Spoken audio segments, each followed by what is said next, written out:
2 жұмыртқа жесең не болады? Күнде 2 жұмыртқа жесең не болады?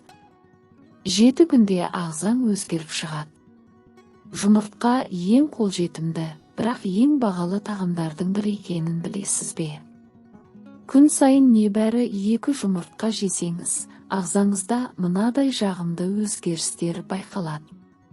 Ми жұмысы жақсарады, 12 мен холин есте сақтау қабілетін күшейтеді.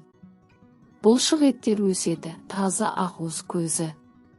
Көру қабілеті жақсарады, лютеин мен зеаксантин. Бауыр мен жүрекке пайдалы. Қан аздық пен әлсіздікке қарсы күреседі. Ас қорыту мен тері жағдайына оң әсер етеді. Бір апта ішінде өзіңізді жеңіл, сергек сезініп, ұйқыңыз дұрысталып, жалпы энергия деңгейі көтеріледі. Бірақ барлық нәрсенің өлшемі бар, күніне 2 жұмыртқа жеткілікті. Созылмалы ауруы барлар мен аллергиясы барлар дәрігермен кеңескені дұрыс. Осы әдісті қолданып көргендер болса, пікірге жазыңыз. Нәтижесімен бөлісіңіз.